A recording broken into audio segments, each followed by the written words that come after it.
시청자 여러분, JTBC 뉴스룸을 시작하겠습니다. 세계 스카우트 잼버리, 위기를 넘기고 막을 내렸지만 책임을 따지는 시간은 이제부터 시작입니다. 저희 JTBC가 잼버리가 열리기 석 달 전 공동위원장들이 참석한 영상회의, 그리고 그 회의에 보고됐던 보고서를 모두 입수했습니다. 당시 큰 비를 한번 겪고 나서 열린 회의였는데 그제서야 비가 오니 이렇게 물이 찬다며 새만금 야영장의 얼굴이라 할 수 있는 중앙광장에조차 배수 설비가 없다는 걸 확인했다고 방안을 찾아야 한다, 서로를 닥달만 하고 있었습니다. 준비 과정에서 서로 책임을 떠넘기다 벌어진 어이없는 촌극인데 그 관계기관들은 오늘 사과는 하지만 우리 탓만은 아니란 입장을 앞다퉈냈습니다.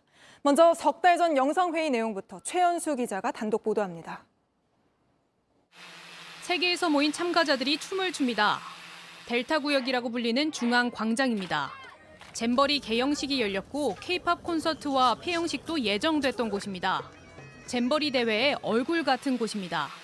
그런데 지난 5월 5일 새만금 지역에 130mm가 넘는 비가 내렸습니다. JTBC가 입수한 조직위 현황 보고 문건에 당시 상황이 담겨 있습니다. 야영지는 발목까지 물이 들어찼습니다. 몽골 천막 29동 가운데 18동이 파손됐다는 것도 들어 있습니다. 특히 2주 뒤인 19일 김현숙 여성가족부 장관과 조직위 그리고 전라북도 등이 참가한 회의에선 중앙광장이 제일 위험하다는 게 공유되기까지 했습니다.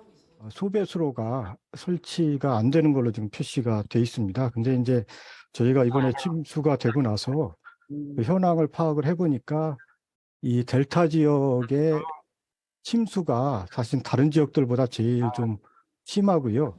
하지만 아무런 조치도 없었습니다. 지역은 아직까지도 일부 지역은 물이 빠지고 있지 않습니다. 현황 보고 문건 어디에도 중앙광장에 배수로를 만든다는 계획은 들어있지 않습니다. 뒤늦게 배수로를 만들자고 했지만 끝내 설치되지 않았습니다. 이쪽도 소배수로를 같이 놔줘야만이 어쨌든 배수가 좀 원활하게 될 것 같고요. 전라북도 측은 행사가 진행되는 곳이라 어쩔 수 없었다고 했습니다. 대신 자갈을 깔았다고 했습니다. 하지만 잼버리 시작 전에 중앙광장에 고여있던 빗물은 개영 후에도 곳곳에 그대로 남아 있었습니다. JTBC 최연수입니다. 안녕하세요. 뉴스룸 앵커 한민용입니다. 오늘도 JTBC 뉴스룸을 시청해주신 여러분 고맙습니다. 오늘 저녁에도 뉴스의 현장에서 찾아뵙겠습니다.